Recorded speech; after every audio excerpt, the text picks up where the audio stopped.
Welcome students. आज हम find करेंगे फूरियर ट्रांसफॉर्म एक सिंगल साइडेड एक्सपोनेंशियल सिग्नल का। यानी कि अगर आपको दिया गया हो सिग्नल एफ टी ई की power minus B T U T, ये एक्सपोनेंशियल सिग्नल है और चूंकि ये यूनिट स्टेप के साथ मल्टीप्लाई हुआ है तो ये रिजल्टेंट सिग्नल होगा सिंगल साइडेड एक्सपोनेंशियल। अब इस सिंगल साइडेड एक्सपोनेंशियल में b रिप्रेजेंट कर रहा है एक कांस्टेंट को। अगर आपको एक सिंगल साइडेड एक्सपोनेंशियल जैसे e की power minus B T U T का फूरियर ट्रांसफॉर्म कैलकुलेशन करना है तो उस केस में आप ये कैलकुलेशन कैसे करेंगे। सबसे पहले हम चेक करेंगे क्या डिरिचलेट्स कंडीशन को ये सेटिस्फाई करता है। तो जब आप इसको एब्सोल्युटली इंटीग्रेबिलिटी के लिए चेक करेंगे तो आपको रिजल्ट फाइनाइट मिलेगा, यानी ये डिरिचलेट्स कंडीशन को सेटिस्फाई करेगा। अब इसके बाद इसका फूरियर ट्रांसफॉर्म कैलकुलेशन करने के लिए हम यूज करेंगे फॉर्मूले को। फूरियर ट्रांसफॉर्म कैलकुलेशन वाले फॉर्मूले को हम यूज करेंगे तो वो होता है इंटीग्रेशन फ्रॉम माइनस इन्फिनिटी से प्लस इन्फिनिटी दिया गया सिग्नल एफ टी ई की power J omega T D T. इस फॉर्मूले की सहायता से हम किसी भी सिग्नल एफ टी का डायरेक्ट फूरियर ट्रांसफॉर्म कैलकुलेशन कर सकते हैं।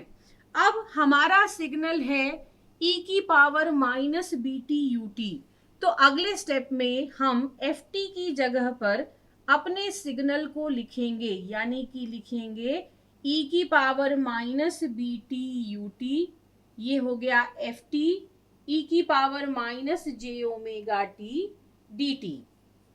अब इसके बाद चूंकि हमारा सिग्नल मल्टीप्लाई हो रहा है यूनिट स्टेप सिग्नल के साथ। यूनिट स्टेप सिग्नल एक ऐसा सिग्नल है जो होता है 1 t ग्रेटर देन और इक्वल टू 0 के लिए और होता है 0 t लेस देन 0 के लिए। यानी यूनिट स्टेप सिग्नल की वैल्यू 0 से लेकर के टाइम की वैल्यू 0 से लेकर के इनफाइनाइट तक यूनिट स्टेप सिग्नल की वैल्यू होती है 1।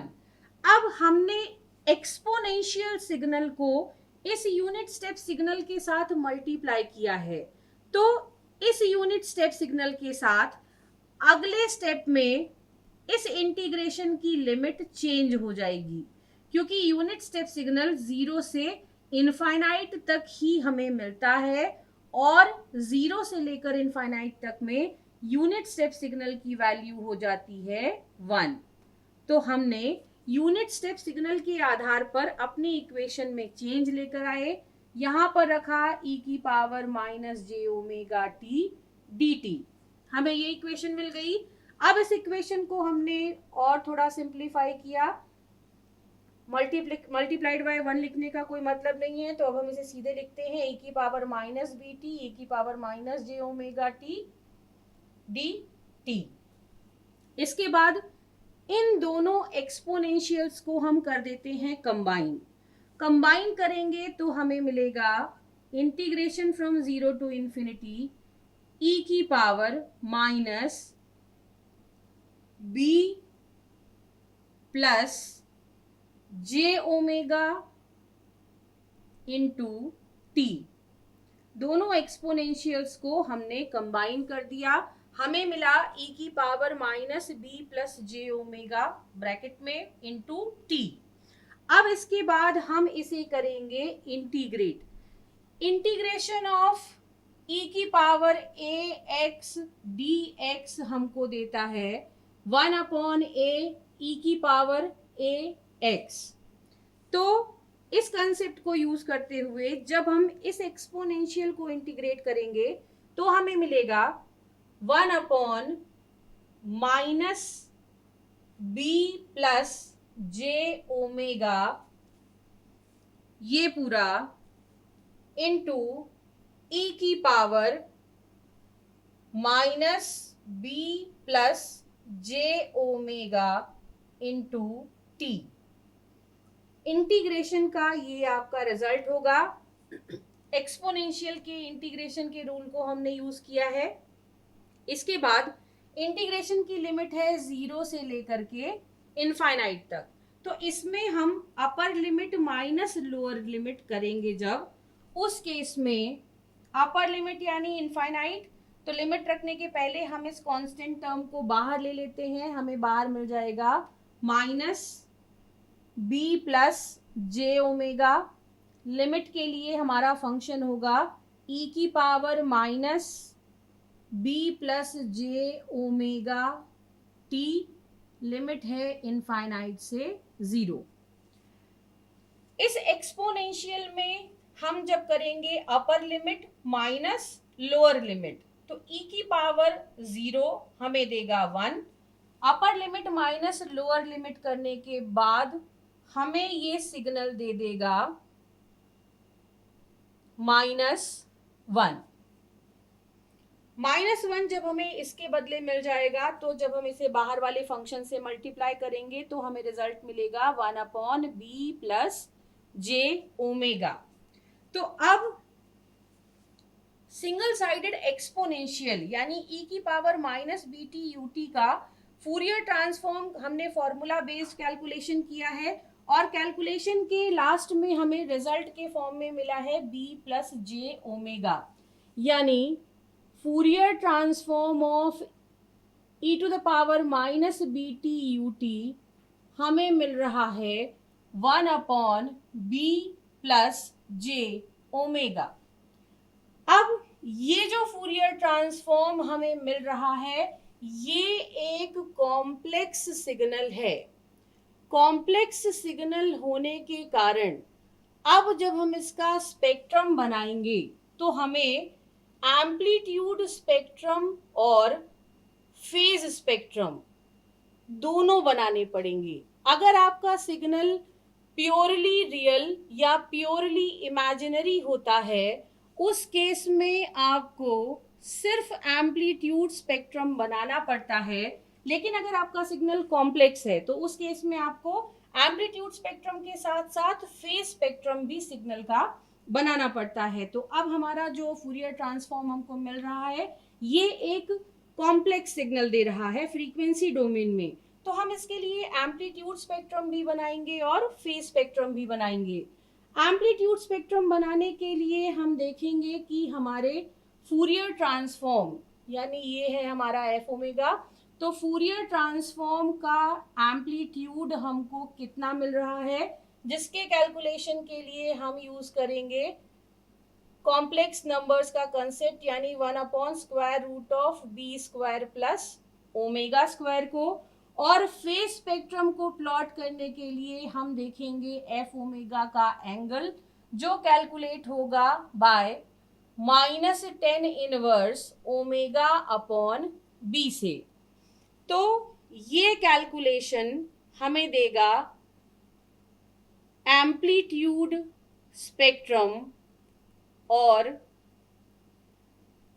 ये कैलकुलेशन हमें देगा हमारे सिग्नल का फेज स्पेक्ट्रम। तो अब एम्पलीट्यूड और फेज स्पेक्ट्रम को प्लॉट करने के लिए हम इन दोनों वैल्यूज को यूज करेंगे, और इन वैल्यूज को डिफरेंट ओमेगा वैल्यूज पर फाइंड करने के लिए हम बना लेते हैं एक टेबल। ओमेगा का variation, mode of F omega का वेरिएशन, और एंगल ऑफ एफ ओमेगा का वेरिएशन। ये और ये मिलके देंगे हमें एम्पलीट्यूड स्पेक्ट्रम।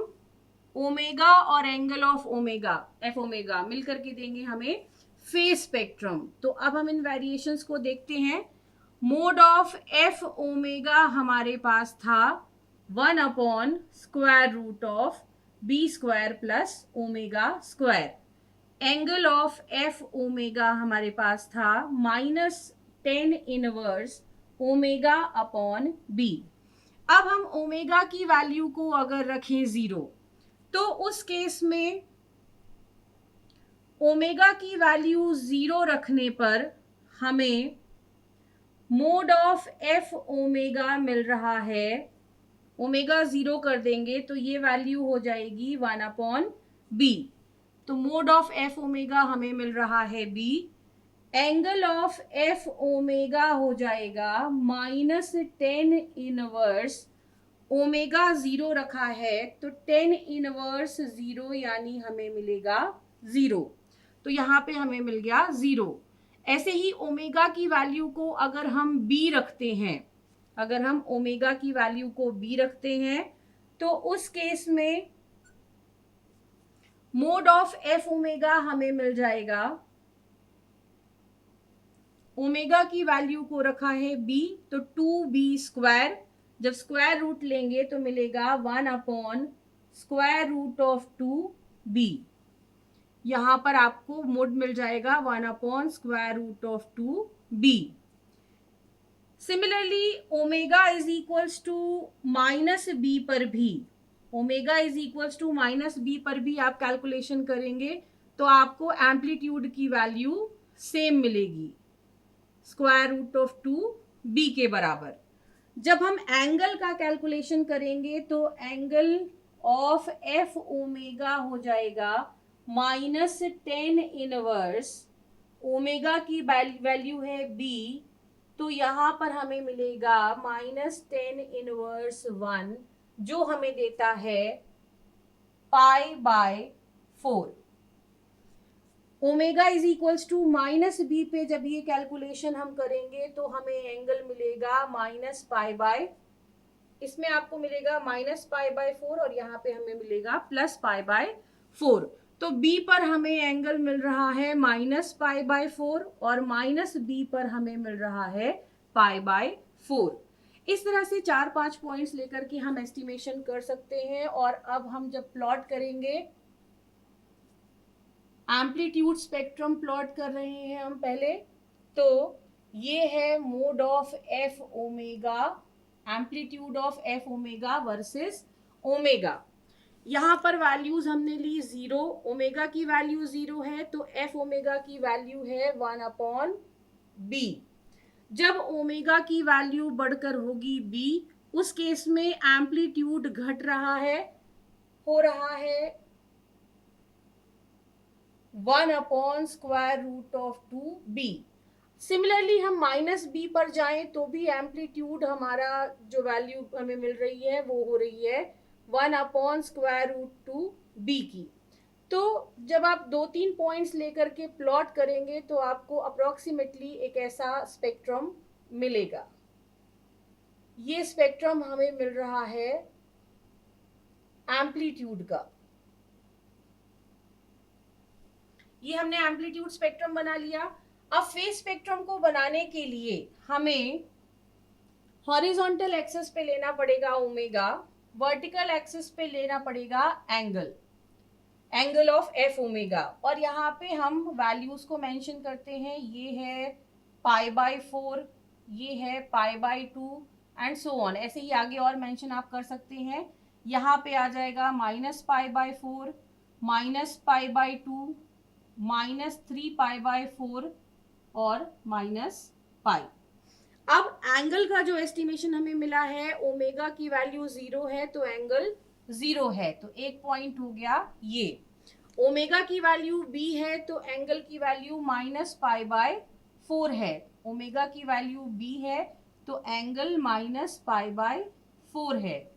ओमेगा की वैल्यू -b है तो एंगल π/4 है, -b है तो एंगल -π/4 है। ऐसे ही 2-3 पॉइंट्स और लेकर के आप एम्पलीट्यूड फेज स्पेक्ट्रम को प्लॉट कर सकते हैं। तो आपको अप्रोक्सीमेटली ऐसा प्लॉट मिलेगा फेज स्पेक्ट्रम में। तो चूंकि हमारा जो सिग्नल हमको फ्रीक्वेंसी डोमेन में मिला वो एक कॉम्प्लेक्स सिग्नल मिला, तो जब कॉम्प्लेक्स सिग्नल मिलता है उस केस में हमें एम्पलीट्यूड और फेज स्पेक्ट्रम दोनों को प्लॉट करना होता है। तो एम्पलीट्यूड स्पेक्ट्रम को प्लॉट करने के लिए हम ओमेगा वर्सेस एम्पलीट्यूड वैल्यूज को देखते हैं एफ ओमेगा की, और फेज स्पेक्ट्रम को प्लॉट करने के लिए ओमेगा वर्सेस फेज एंगल देखते हैं एफ ओमेगा का। तो इस डेटा की सहायता से हम एम्पलीट्यूड स्पेक्ट्रम और फेज स्पेक्ट्रम को प्लॉट कर सकते हैं।